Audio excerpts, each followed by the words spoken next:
Star hospitals Banjara hills తో పాటు ఇప్పుడు ఫైనాన్షియల్ డిస్ట్రిక్ట్ లో కూడా. మిచాంగ్ తుఫాన్ నేపథ్యంలో రైతులను ఆదుకునేందుకు రాష్ట్ర ప్రభుత్వం విఫలమైందా? పూర్తిగా కూడా విఫలమైంది అంటున్నారు బీజేపీ కిసాన్ మోర్చా రాష్ట్ర ఉపాధ్యక్షులు తోట గంగరాజు. ఇదే విషయంపై మనతో మాట్లాడడానికి ఆయన ఉన్నారు. తుఫాన్ ప్రభావిత ప్రాంతాల్లో పర్యటించారు. రైతులు వారి యొక్క బాధలు మీకు చెప్పారు. ఈ తడిసినటువంటి వరి ధాన్యం కొనడంలో కానీ రైతును ఆదుకునే విషయంలో కానీ పూర్తిగా వైఫల్యం చెందింది.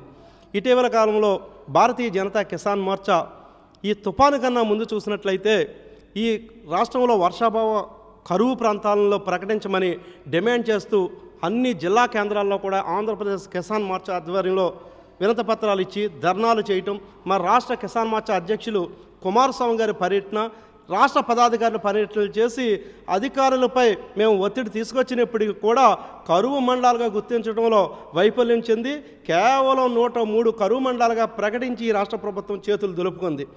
ఒక పక్క వర్షాభావ పరిస్థితులతో రైతాంగం తీవ్రంగా నష్టపోయి ఉంటే, మరో పక్క పుండు మీద కారం పడేందనే చందంలో ఈ యొక్క మిచాంగ్ తుఫాను కారణంగా పూర్తిగా పంట అందినటువంటి పంట, నోటి దగ్గరకు వచ్చినటువంటి పంట ఏదైతే ఉందో అది పూర్తిగా తీవ్ర నష్టానికి గురయ్యి మునిగిపోయి వారు మొక్కలు మొలకెత్తేటువంటి పరిస్థితి.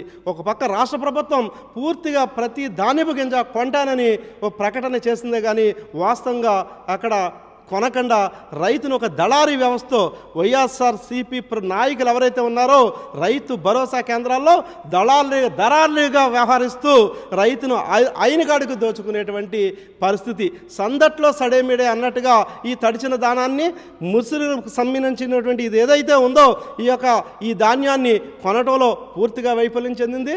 కిసాన్ ప్రధానమంత్రి ఒక పక్క నరేంద్ర మోడీ గారు రైతాంగాన్ని ఆదుకోవడానికి అనేక సంక్షేమ కార్యక్రమాలు తీసుకొచ్చి ప్రధానమంత్రి ఫసల్ బీమా యోజన ద్వారా నష్టపరిహారాన్ని ఇచ్చేలాగా బీమా చేస్తే ఈ రాష్ట్ర ప్రభుత్వం కనీసం ఆ యొక్క ప్రాథమిక అంచనాలు కూడా కేంద్రానికి నివేదించడంలో పూర్తిగా వైఫల్యం చెంది రైతాంగాన్ని నిట్టనిలో మురిసి రైతు ప్రభుత్వం అని చెప్పుకునేటువంటి వైఎస్ఆర్సీపీ ప్రభుత్వం పూర్తిగా విఫలం చెందింది. ఒక పక్క ధాన్యం కొనుగోళ్లకు సంబంధించి, మరో పక్క రైతు పంట నష్టానికి తుఫాను సందర్భంగా ఆదుకోవడం విషయంలో వైఫల్యం, మరో పక్క పంట మురుగు కాలువలు. ఇప్పుడే మా రాష్ట్ర బీజేపీ అధ్యక్షులు పురంధేశ్వర్ గారు మాట్లాడారు. ఒక పక్క పంట కాలువలు, మురుగు కాలువలు ఆధునీకరణలో రాష్ట్ర ప్రభుత్వం వైఫల్యం చెందింది. కాబట్టి భారతీయ జనతా పార్టీ కిసాన్ మోర్చా గత వారంలో కూడా మేము అన్ని జిల్లా ముఖ్య కేంద్రాల్లో కూడా రైతును ఆదుకోవాలని కలెక్టరేట్లో ధర్నాలు చేయటం జరిగింది. అయినప్పటికీ కూడా నేటికి ఏ విధమైనటువంటి ఫలితం లేదు. కాబట్టి ఈ ప్రభుత్వాన్ని హెచ్చరిస్తున్నాం, తక్షణమే మీరు గనక ఈ యొక్క రైతును ఆదుకోవటంలో ఆలస్యం చేసినట్లయితే మేము ఉద్యమాన్ని తీవ్రతం చేస్తామని తెలియజేస్తున్నాం. సీఎం జగన్మోహన్ రెడ్డి ఈ నెల 12వ తేదీన భీమవరం రావాలి, వస్తే అడ్డుకుంటామని మీ కిసాన్ మోర్చా ఆధ్వర్యంలో పిలుపునిచ్చారు.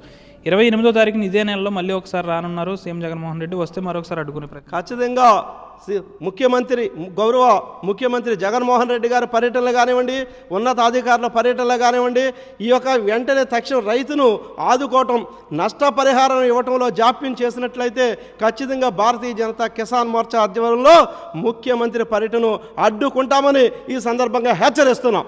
ఏదేమన్నప్పుడు కూడా రైతు ప్రభుత్వం అని చెప్పుకునే వైసీపీ ప్రభుత్వం పూర్తిగా కూడా రైతు వ్యతిరేక విధానాలను అవలంబిస్తుంది. అంతేకాకుండా ఈ నెల 12వ తేదీన భీమవరం సీఎం జగన్మోహన్ రెడ్డి పర్యటనకు రావాలి, అయితే ఆయన వస్తే మేము అడ్డుకునే ప్రయత్నం చేద్దాం, కానీ ఈ నెల 28వ తేదీన కూడా సీఎం జగన్మోహన్ రెడ్డి మరోసారి భీమవరం అన్నారు. ఆ పర్యటన పూర్తిగా కూడా అడ్డుకుంటాం. రాష్ట్ర వ్యాప్తంగా కూడా రైతులకు ఎక్కడ కూడా న్యాయం జరగకుంటే పూర్తి స్థాయిలో కూడా ప్రభుత్వం మీద విమర్శలు చేస్తూనే ఉంటాం. రైతులకు న్యాయం జరిగే వరకు కూడా బీజేపీ కిసాన్ మోర్చా ఆధ్వర్యంలో ఎప్పుడు కూడా పోరాడుతూనే ఉంటామని రాష్ట్ర బీజేపీ కిసాన్ మోర్చా ఉపాధ్యక్షులు తోట గంగరాజు చెప్తున్న పరిస్థితి. వీడియో జర్నలిస్ట్ శేఖర్తో మనోజ్, RTV, భీమవరం నుంచి. మరిన్ని వీడియోస్ కోసం ఛానల్ ని సబ్స్క్రైబ్ చేయండి, లేటెస్ట్ అప్డేట్స్ కోసం వాట్సాప్ ఛానల్ ని ఫాలో చేయండి, అండ్ లింక్ డిస్క్రిప్షన్ లో ఉంది.